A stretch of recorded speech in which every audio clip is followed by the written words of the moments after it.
Located in an elevated position, this imposing Gothic revival church enjoys panoramic views over Bandon. The first church built on the present site was in 1614 with the help of Richard Boyle, the Earl of Cork.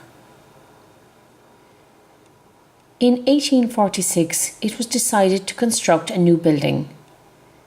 St. Peter's was consecrated on the 30th of August 1849. The bell tower contains the ring of 6 bells in a wooden frame. They were dedicated in 1885 by Bishop Gregg.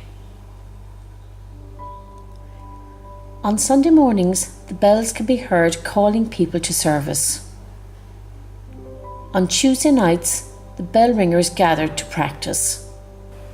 Hi, and welcome to St. Peter's for the Tuesday evening practice of bell ringing. We're going to learn to do that.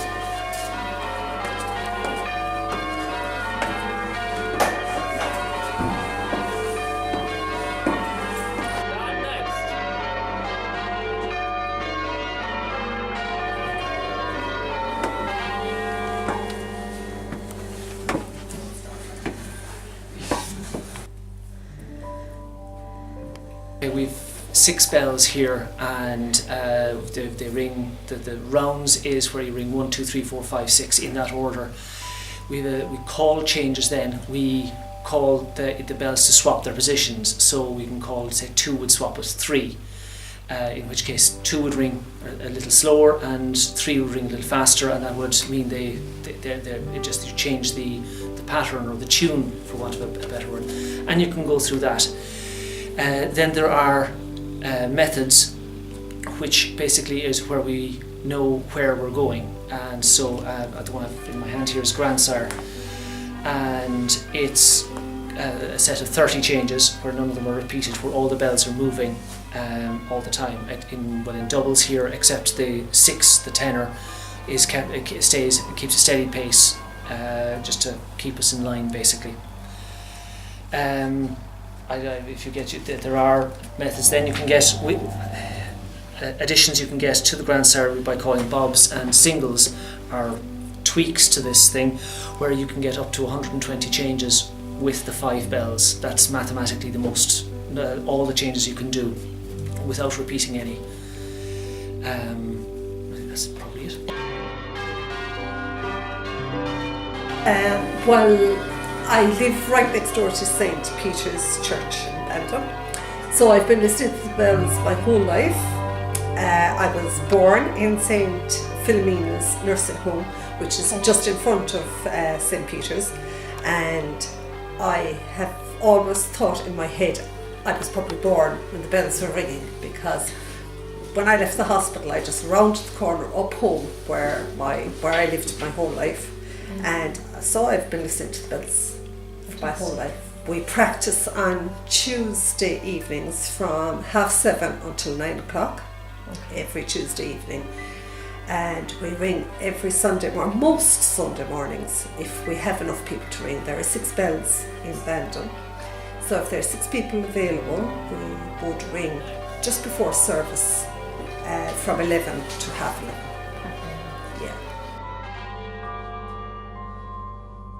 We have the most wonderful instructor in Ivan. He took actually 6 of us on, 6 beginners, and that's a very difficult task, because normally you'd have 1 beginner and you'd have a whole band of experienced ringers. So if one makes a mistake, the experienced people could continue and you would just fall back. But he was super, I have to say, and patient. We have Jerry Crowley, who is just super. He's brilliant. He's after making our tower homely and friendly, and he puts a lot of work in his own time. And all denominations, Okay. and no denomination. We have, it's brilliant. Like it's not a religious thing. It's actually a community. St. Peter's opened up the bell ringing tower and asked if anyone would like to ring the bells. So it really is a community. We opened you and I. And then how many years ago, 4 years ago, you weren't a bell ringer? And all those years you lived just over there, Listening to the bells. listening to the bells, Yeah. and now it takes you such a long time Yeah. that you did come here. We came in as teenagers. It was Thomas Megan who got us involved, and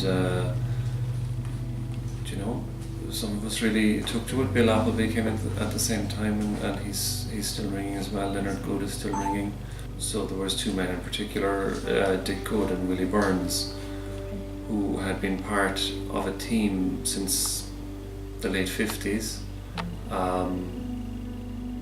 They had trained a lot of different people over the years, but there wasn't a very committed band at that time. Since I came back and since I learned about how much more there is to learn in bell ringing, it's really got a hold of me now. Okay. And you know, probably I'm older and you know, it suits me better as well. Yeah. So you're training up new people that want to come in? Yes, yeah. You know, the way of teaching, I learned, it's the same way I learned, you know, you break it all down and do bit by bit and put it back together. You just have to see what people are up to and where their interest is, and try and help them feel that they're progressing, and get them involved in the band. And once they're involved in the band, then they're not ringing on their own, and it's much more enjoyable, and they can progress. While you have said Fimbra's Cathedral in Cork, which is a fantastic privilege to ring there. We have Rosscarbery Cathedral, beautiful bells in Rosscarbery.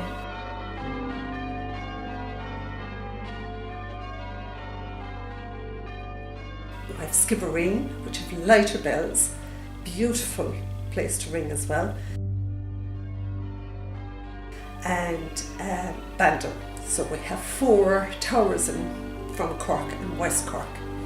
And in late September, early October, we have a ringing festival. Okay. And Martin Huff organises that. He's a very, very experienced ringer from the UK, himself and his wife Jane.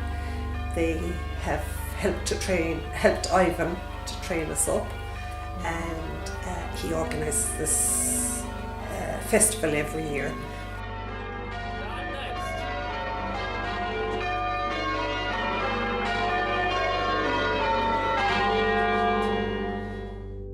So obviously you're making good headway with your training, because am I correct in saying that you won a cup? I did, yeah.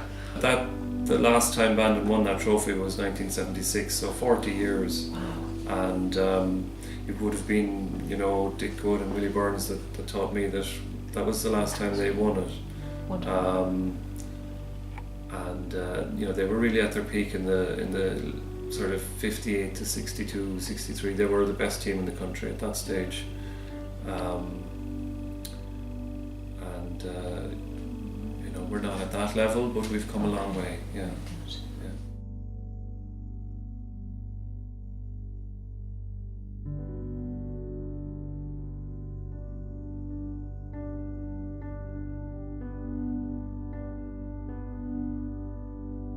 The bell tower itself and the bells, are they in good condition?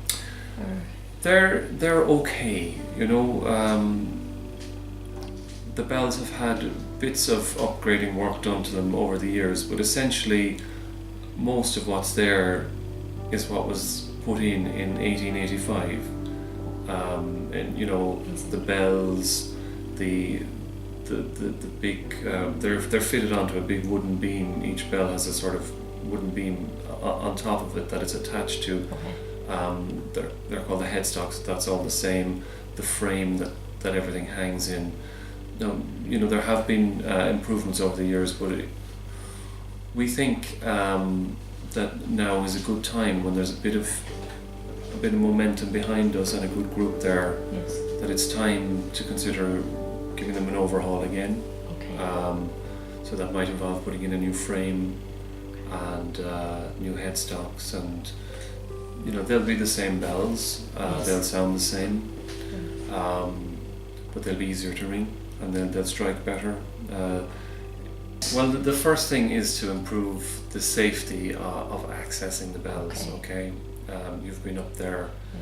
You know, you can get as far as the ringing room relatively comfortably, but after that, you're on shaky ladders that are just propped up against a small ledge, and you're climbing up a double ladder, pushing through a trap door, and after that, then we would go improving the bells, so the headstocks, the frame, possibly the wheels, the bearings that the gudgeons in the bells that they rotate on. We'd replace the bearings. That kind of would all come together. So you'd be adding up to a fair bit of money at that stage. It'd be a legacy that would be there for generations. And it would bring more people in. It would make them easier to ring.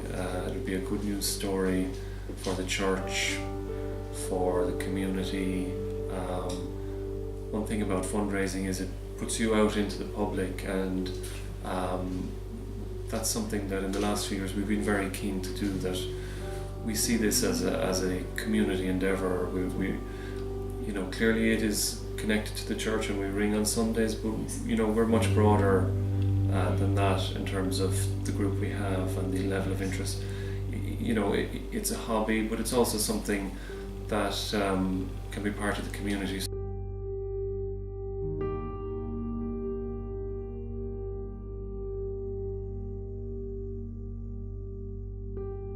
Martin Huff, as I mentioned, organised a trip to Yorkshire, and we had the great honour of ringing in York Minster, which was a huge honour. Very, very few people get in to ring in York Minster. So, that was nerve-wracking, and it was a huge honour for all of us. We were thrilled. We rang in Ripon. We did 15 towers, I think, in 3 days. 15? Yes. We kind of ran from one to the other, but it was... You see, there's a huge social side. You would imagine ringing a bell. Where's the excitement? I can't explain the excitement. It's rooted deep inside me, and it's fabulous. But the social side of it is you meet so many different people from so many different countries, and anybody that comes to Ireland that's a bell ringer will always try and ring. And we have many, many visitors that like to ring in St. Peter's. It's lovely. Look, 2. Trouble's going, trouble's gone.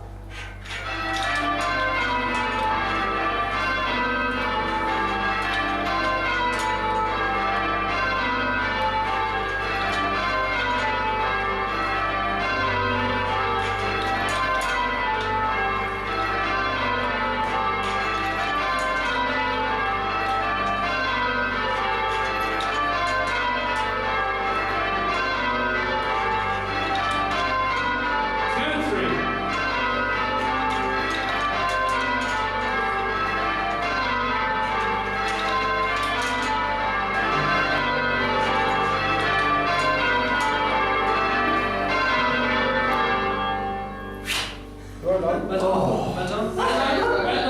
done. Who's ringing?